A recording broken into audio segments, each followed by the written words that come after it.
All right. Well, good morning, everybody. Our brother Joseph is under the weather this week, and so I'm kind of filling in as a one-off situation.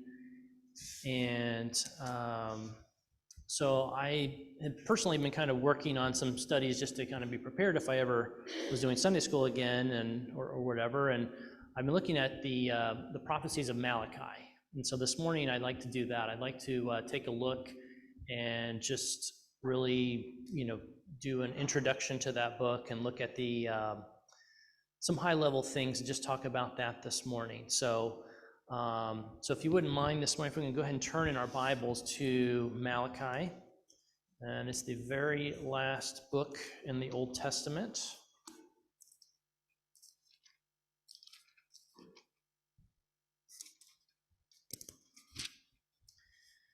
And again, this morning we're going to kind of look at the basics. Who wrote the book? When was it written? Who was the immediate audience and the purpose for the immediate audience?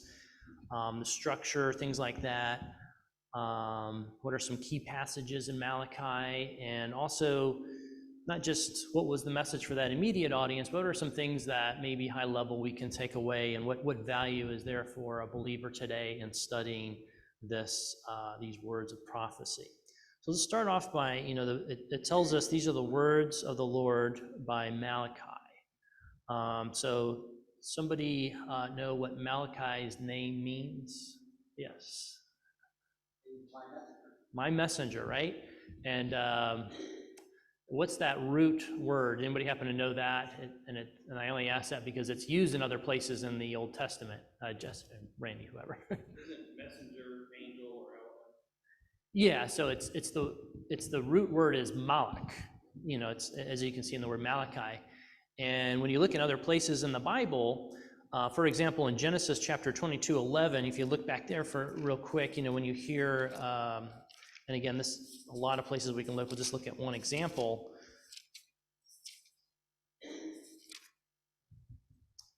Genesis 22 verse 11. If someone would just read that really quick. I see Randy's nearby, and maybe he can do that for us.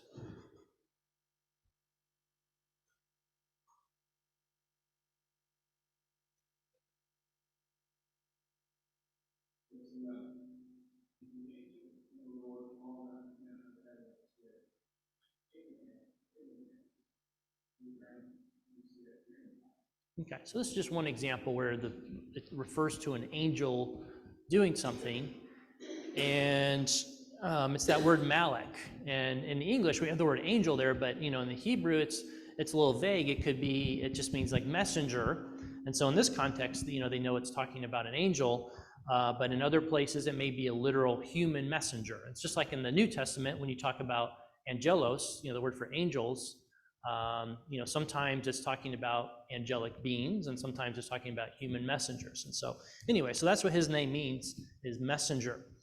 And that's kind of interesting that it means that, because if you look at this prophecy, that's actually a theme that comes up, is this idea about messengers and their importance and relevance. So for example, in Malachi, if you look at chapter 2, verse 7, and if somebody wants to read that one really quickly.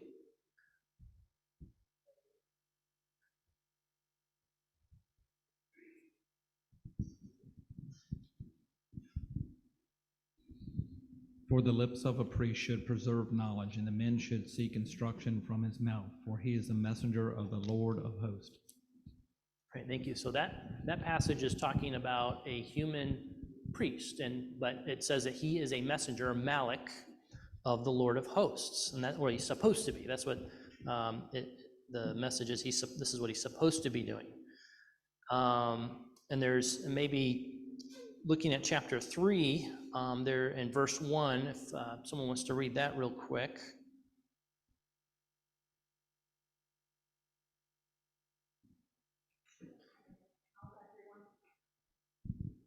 Behold, I send my messenger, and he will prepare the way before me. And the Lord, whom you seek, will suddenly come to his temple, even the messenger of the covenant in whom you delight. Behold, he is coming, says the Lord of hosts.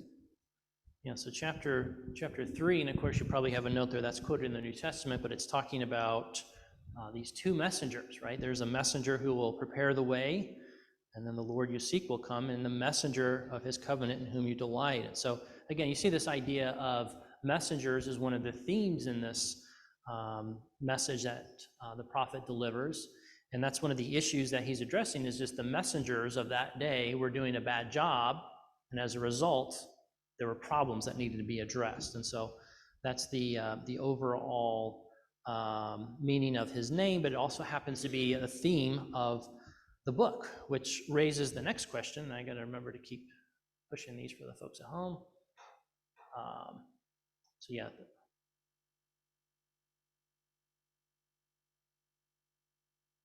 Okay, so who is the author? And the quick answer is Malachi. But it's questioned. And why might people question whether it's Malachi is the person's proper name? Maybe I see Roger has his hands up, or somebody. He's pointing at somebody. Maybe.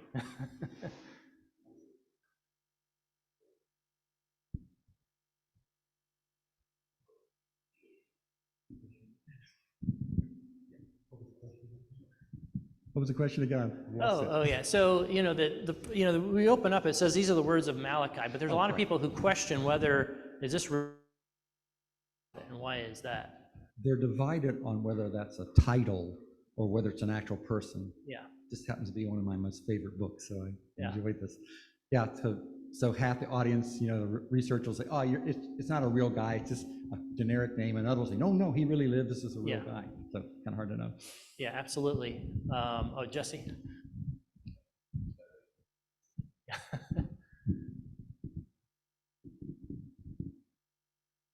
So there's a lot of people that say that a person's name in the Bible means exactly what they are every time, without fail. The name always, and that kind of flies in the face of the concept that we have free will. So, in my opinion, I'm not saying it's wrong every time, but I don't think we should say because his name means this, it's exactly that. I wish it did, because Jesse means riches, but so far I've just been able to provide for myself. So yeah. So that's a good point, and what Roger said as well is just the name literally means messenger.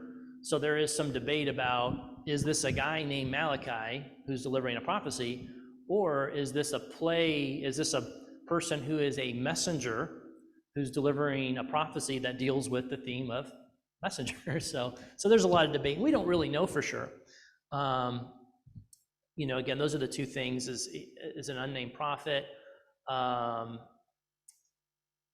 So the thing is, which makes it a little bit more difficult, is Malachi is actually quoted several times in the New Testament. For example, that passage we just read about in 3:1 about, "Behold, I will send my messenger," that's at the beginning of 3 of the Gospels when it's talking about John the Baptist. But when it quotes that, it doesn't actually quote who it's quoting from, right? It just quotes the verse. It doesn't say, "Per the prophet Malachi." It just said, so, we can't go to the New Testament and see, do they consider him a real guy or not? You look at some other things like Josephus. I don't know if you're familiar with who Josephus is, but he was the Jewish historian in the 1st century. And he doesn't actually mention a person by the name of Malachi when he talks about this time period. And then you look at some of the earliest Jewish writings, some of the, looking at the Talmud and the Targums and things like that, and some of them identify Mordecai as the prophet, and some say Ezra. I don't know that I give much credence to that, but those are some, just showing early on in history, there's always been this debate. Is this really a guy named Malachi, or is this a messenger? That being said, there's never really been a doubt about the canonicity of the book, whether it belongs in the Bible. People have always taken it to be a book that should be in the Bible. So whether the person's name is that or not is not big in terms of relevance, but it's just something to throw out there. All right, so then the other thing is timing. So, some of the prophecies in the Old Testament, they open up and they tell you exactly when this is given. They'll say, these are the words of Isaiah during the reign of Hezekiah, and so we can tell right away, here's where this was written, and so we kind of know who the audience is and who this is going to. Malachi is a little bit different. Malachi doesn't really say, here's when it's written. And there's a couple prophecies like that. And so what we have to do with those as Bible students is we look through and we try to find clues that say, here's something that they say, and then we use that as kind of a timestamp. And so I kind of throw that out as a question. Does anybody have any thoughts on this or done any studies where, what are some maybe timestamps in this narrative that give us a hint about when this is written? And so it does take some digging a little bit. So if you don't have that off the top of your head, that's okay. We'll talk through that. I see. Yeah, it's been a good number of years since I looked, but I remember going through all those threads you said, and I think we determined it was 300 or 400 years before Christ comes on the scene. So you'd have to find the threads, but I think it's roughly that time frame. Yeah, so you're kind of really late, and it's put at the end of the Old Testament, and I think with valid reason. Maybe to ask it a different way, based on what we know about the biblical history timeline, where do you think it fits in? Thinking about, and it's okay if we don't know, we can look at that. And I think most people would start by looking at the passage in Malachi chapter 1, verses 6 through 8. And if we could read that real quick, that's one of the places where people kind of look and say, okay, this gives us an idea of when this is written. You want Malachi 1, 6 through 8? Yes, please. Okay. A son honoreth his father, and a servant his master. If then I be a father, where is mine honor? And if I be a master, where is my fear? Saith the Lord of hosts unto you, O priests, that despise my name. And ye say, in what way have we despised thy name? You offer polluted bread upon mine altar, and ye say, in what way have we polluted thee? In that ye say, the table of the Lord is contemptible. And if ye offer the blind for sacrifice, is it not evil? And if you offer the lame and sick, is it not evil? Offer it now unto thy governor. Will he be pleased with thee, or accept thy person, saith the Lord of hosts? These are one of the passages that people look at, and it gives them an idea of when this may have been written, because there's a few clues that jump out at us. What maybe is one of the clues? Who's the leader referred to at this time and place? Governor, right? And that's kind of a big deal, right? Because let's think about Israel's history. What was who were their leaders originally, right? Judges, and then they moved to kings, and then they had the exile, right? They were sent out into exile, and when they came back under the leadership of Cyrus the Persian, remember, he sends them back and they become sort of a colony, if you will. Their leaders were referred to as governors. So that's one of the things that people look at first, is they say, okay, this is talking about giving something to a governor. So people say, okay, this is possibly during the time, and just to kind of to back up that this is a term that's used.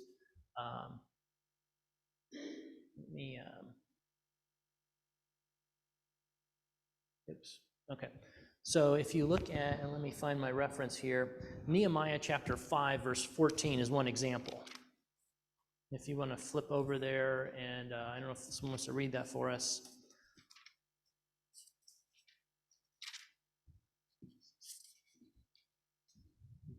Nehemiah chapter 5, verse 14.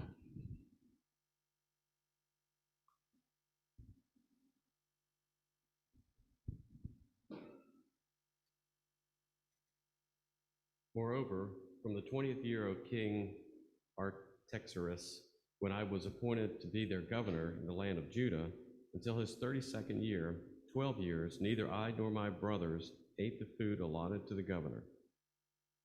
Okay, so you see, Nehemiah refers to himself, he was the leader there, as their governor. And if you were to look at the book of Ezra as well, we don't have to look at this, but Ezra 6, verse 7 also refers to the leader as a governor. So they were not a kingdom again, they were just kind of this colony. They were sort of still under the authority of the Persian Empire, but now they've got their own land, so they're led by governors. They don't have kings yet. Eventually, when they break away and you have the Hasmonean dynasty, but right at the time when they come back from exile, their leaders are referred to as governors.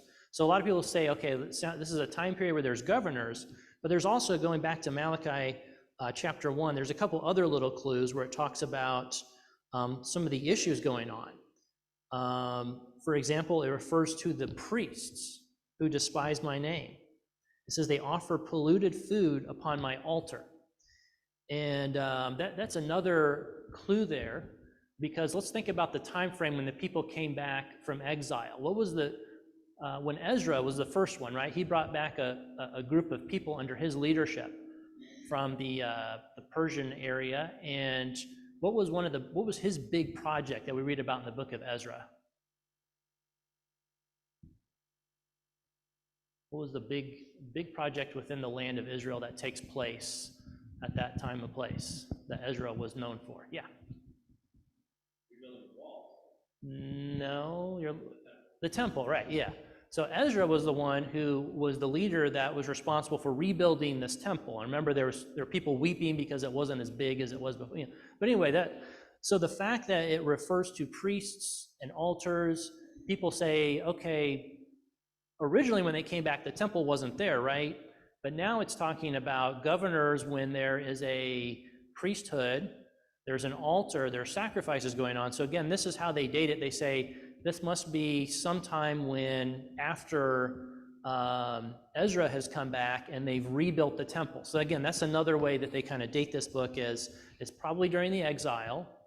And there are references to the priests. And again, there's other places in the prophecy that discuss that.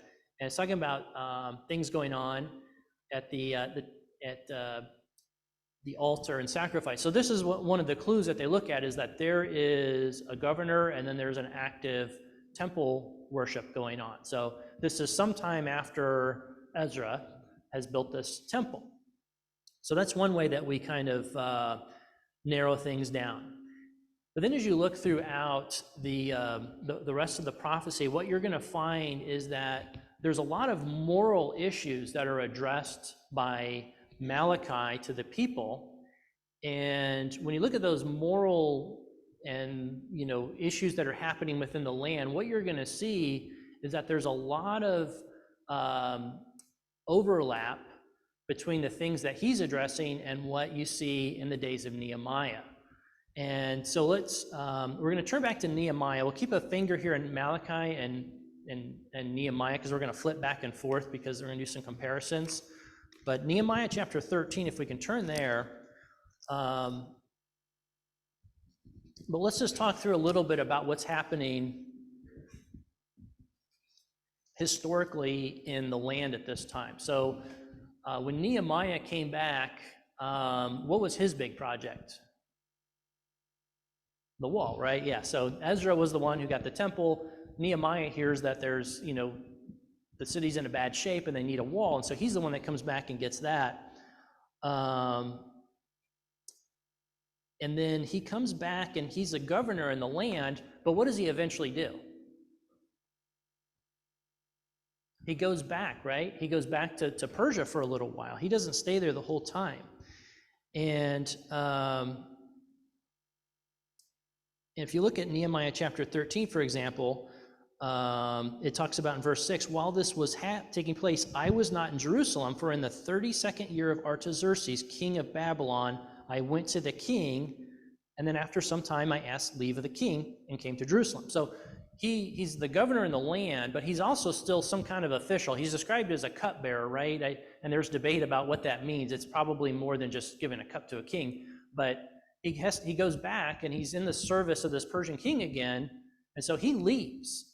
And when Nehemiah is gone, problems take place. And when he comes back, he finds all these issues. So actually, we're going to go ahead and just read Nehemiah 13, if it be all right, because it's really, I think what you're going to see is a lot of the things that Nehemiah comes back and addresses are the very things that the prophet Malachi is addressing in his prophecy. So a lot of people think that these prophecies were written during that time period where Nehemiah goes back, and we're not sure how long it is exactly, and he's in the service of the king in Persia, and then things get bad.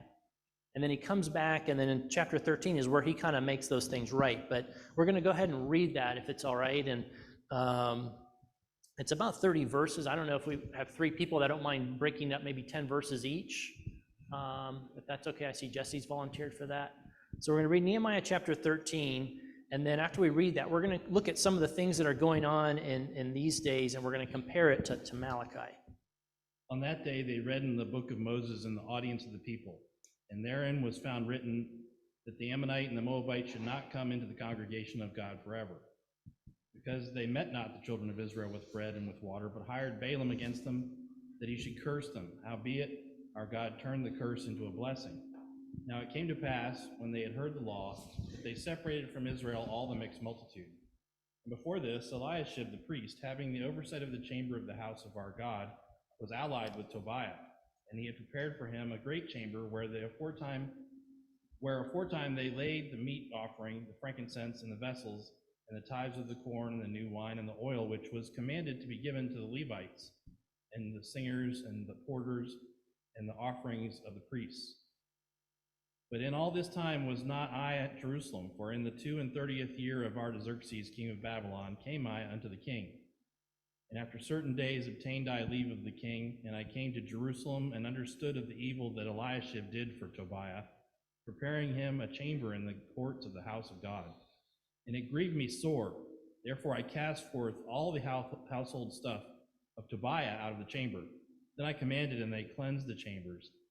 And thither brought I again the vessels of the house of God with the meat offering and the frankincense. And I perceived that the portions of the Levites had not been given them, for the Levites and the singers that did the work were fled every one to his field. Can we just keep going? If you're okay to read the whole, that's fine. Okay. Then contended I with the rulers and said, Why is the house of God forsaken? And I gathered them together and set them in their place. Then brought all Judah the tithe of corn and the new wine and the oil unto the treasuries. And I made treasurers over the treasuries, Shelemiah the priest, and Zadok the scribe, and of the Levites, Pedaiah, and next to him was Hanan the son of Zechar, the son of Mattaniah. They were counted faithful, and their office was to distribute unto their brethren. Remember me, O my God, concerning this, and wipe not out my good deeds that I have done for the house of my God, and for the houses thereof, for the offices thereof. In those days saw I in Judah some treading wine presses on the Sabbath, and bringing in sheaves, and lading asses, as also wine, grapes, and figs, and all manner of burdens, which they brought into Jerusalem on the Sabbath day. And I testified against them in the day wherein they sold victuals. There dwelt men of Tyre also therein, which brought fish and all manner of ware, and sold on the Sabbath unto the children of Judah in Jerusalem. Then I contended with the nobles of Judah, and said unto them, What evil thing is this that ye do, in profaning the Sabbath day? Did not your fathers thus, and did not our God bring all this evil upon us and upon this city? Yet ye bring more wrath upon Israel by profaning the Sabbath. And it came to pass that when the gates of Jerusalem began to be dark before the Sabbath, I commanded that the gates should be shut, and charged that they should not be opened till after the Sabbath.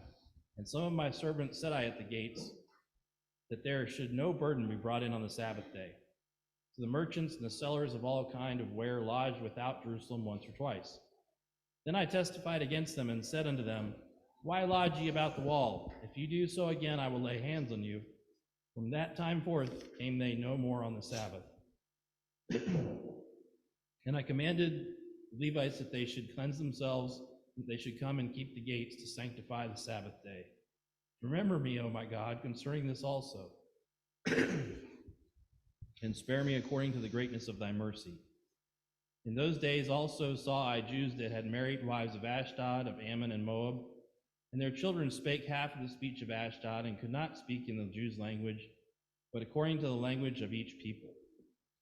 And I contended with them, and cursed them, and smote certain of them, and plucked off their hair, and made them swear by God, saying, Ye shall not give your daughters unto their sons, nor take their daughters unto your sons, or for yourselves. Did not Solomon king of Israel sin by these things? Yet among many nations was there no king like him, who was behooved of his God, and God made him king over all Israel. Nevertheless, even him did outlandish women cause to sin. Shall we then hearken unto you to do all this great evil, to transgress against our God in marrying strange wives? And one of the sons of Joiada the son of Eliashib the high priest, was son-in-law to Sanballat the Horonite. Therefore I chased him from me. Remember them, O my God, because they had defiled the priesthood, and the covenant of the priesthood, and of the Levites. Thus cleansed I them from all strangers, and appointed the wards of the priests and Levites, every one in his business, and for the wood offering at times appointed, and for the first fruits. Remember me, O my God, for good. All right, thank you, Jesse. So as you read through Nehemiah chapter 13, you piece it together that, like we said, he leaves for a while, and then he comes back. And when he comes back, he finds all these problems that are taking place. And as you kind of look at some of the things that are happening, let's start, looking at verse 4. You have Eliashib the priest. Now, what does Eliashib do? He allows this guy Tobiah to move in. Does anybody happen to know who Tobiah is? Is he an Israelite? No, he's from one of these surrounding nations that were actually their enemies, and they must be, I think they were related by marriage, and he decides to bring him into the temple, and all his belongings were in there. He's living in the temple, and it was so bad that people, they didn't have any room for all the offerings and things that were used to support the priests, all the tithes and so forth. So that was one of the big issues. And you look down further and you see that, the Levites weren't even doing their work. In verse 10, it says they'd all gone back to their fields because the temple worship was not able to occur because they just couldn't finance it because there wasn't any room in the temple. Then starting in verse 15, it talks about how he sees people working on the Sabbath, and he kind of chastises them about this. And he makes a comment where he says, did not your fathers act in this way, and did not God bring on them disaster?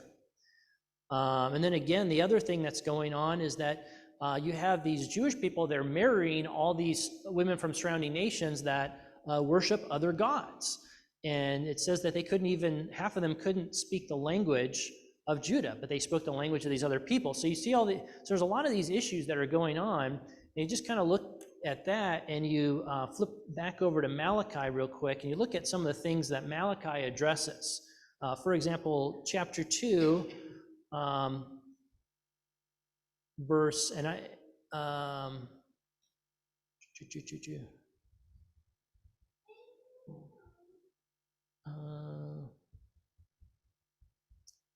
trying to find the verse where it says they married.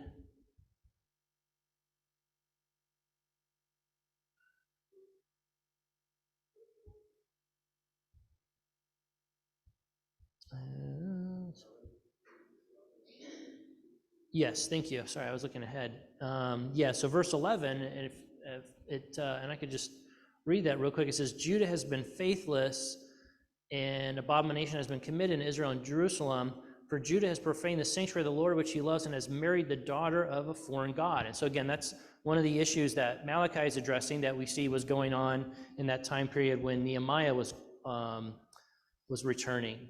You look at chapter 3, verses 10 and 11, and it talks about, starting in verse 8, how they're robbing God.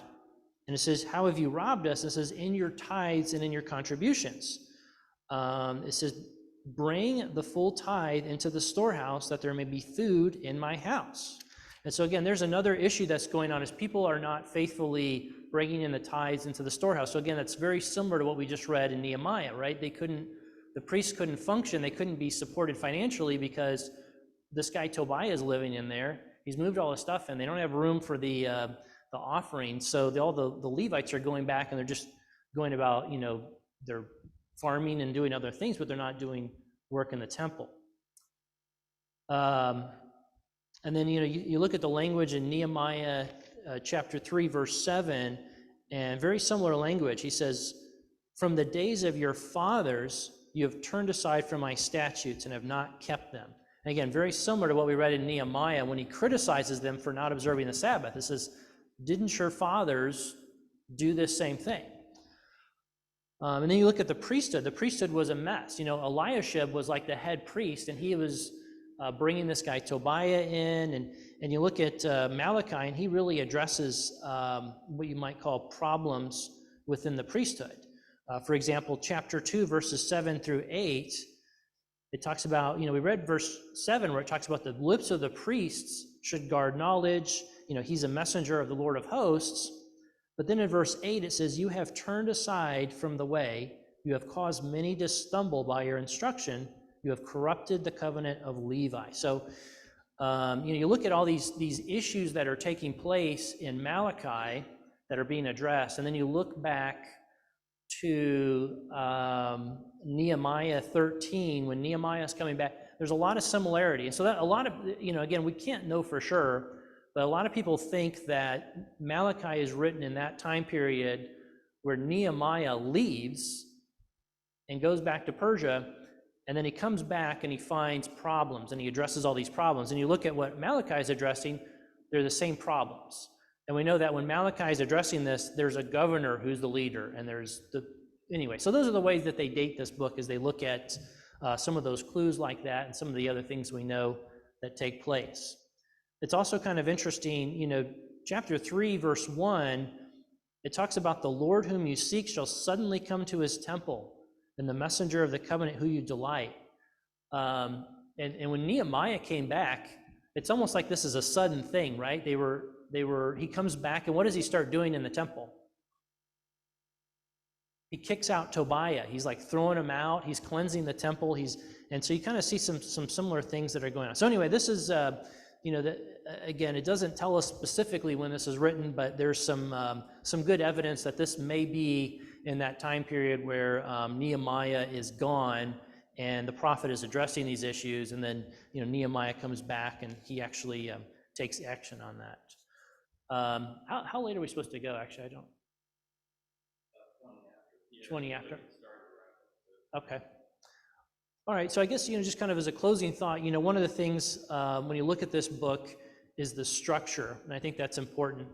Is that again this idea of about being a messenger, and if you look at that first verse 6, and it says, "A son honors his father, and a servant his master." And then at the end of verse 6, it says, "How have we despised your name?" And what you see throughout Malachi is that the structure of Malachi are these series of dialogues where Malachi, speaking on behalf of God, addresses an issue with the people, and then the people kind of respond back. And so there's actually 6 of these, and we won't go through all of them for time. Yeah. So it's interesting that they rebuilt the temple before they rebuilt the wall. Thank you. And the way I would do it, if it was my city, is I'd build the wall first, so I got protection, and then I'd build the temple. But the reality was, when they built the temple and started pushing these people out, it caused unrest. It increased the dislike of the nations around them, and things got difficult. And then they had to build the wall. And it also relates to the importance of taking care of the spiritual things before the other things. Yeah. So it's just an interesting thing when you consider the order in which the repairs were taken. Mm-hmm. And of course, when you don't play along with people, they get upset at you. And the only thing that's not tolerated is intoleration, and it just, we can see it going around us. And if you take a stand for something, you're going to need a wall. That's my only point.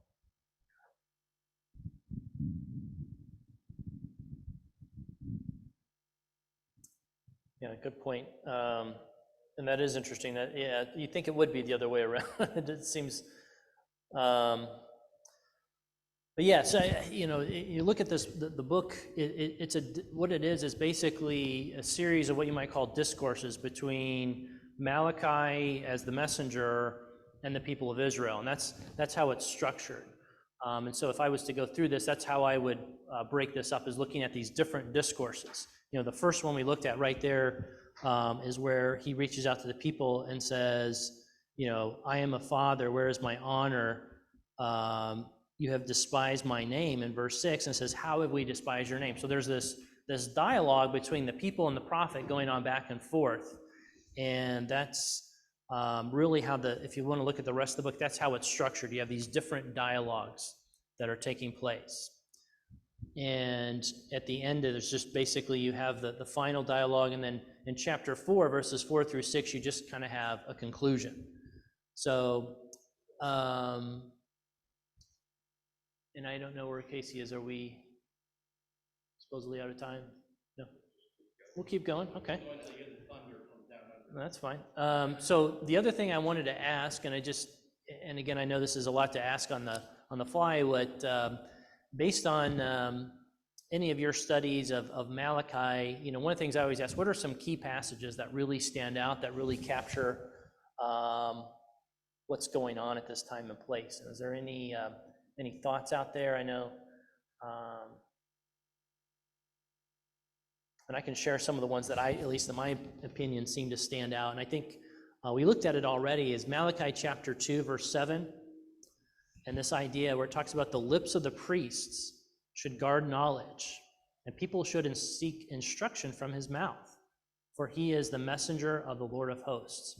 That passage really, you ever see those memes on like Facebook where someone like shows a picture and it's like you had one job and they like do something silly and mess it up? Does anybody know what I'm talking about? Okay. So anyway, that's it's almost like what this is saying is like, look, as a priest, you have one job. You're supposed to be this messenger from God to the people. You're supposed to give them instruction and guidance. And as we see, at least in the time of Nehemiah, they weren't doing that. They were failing at that. That was like their one key job, is to be the person that ensures that sound instruction is going out to the people, but that wasn't happening. And when that broke down, everything else was breaking down. Like if you look at what's happening when Nehemiah comes back, everything's a mess, right?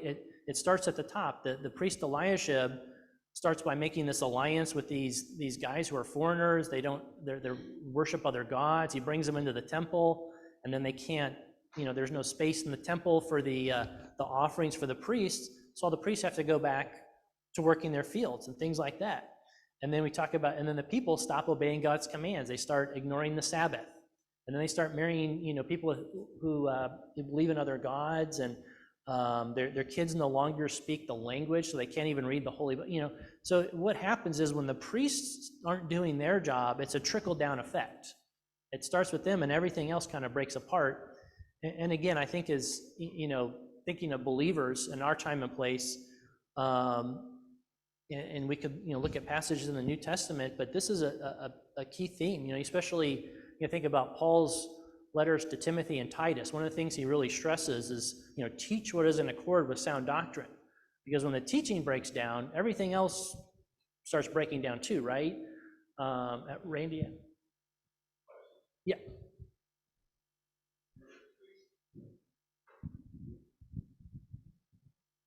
Were the priests failing to do their job because the people weren't bringing their tithes to support the priests? Is that part of the problem? That's how it's framed in Malachi, but I think when you look at Nehemiah, it's almost like the head priest was sort of working with the other nations, and he wasn't even worried about bringing in the tithes. And so it may have been, that may have started the issue. Again, that's what it looks like from what's happening. Brother Roger has a comment as well. Walter, I'm sorry, I don't know why I call you Roger, I'm sorry. What I always find the most fascinating thing about Malachi is you take this Old Testament experience and then you lay it over the New Testament, and you realize this entire thing is just an echo of the priests in the time of Christ, who were the priests. You see John the Baptist echoed as this covenant person, and then you see Christ as the other messenger of the covenant, and then you can parallel the two and see how God was warning them about what was going to happen. And it was so nice about they're rebuilding the temple back there. But even though they now have a new temple, it's still not what it should have been devoted to God in the way it should have been. So it's just a fascinating book. Yeah. It's interesting, like Jesus goes in and cleanses the temple, as does Nehemiah in his age. It's kind of some parallels there for sure.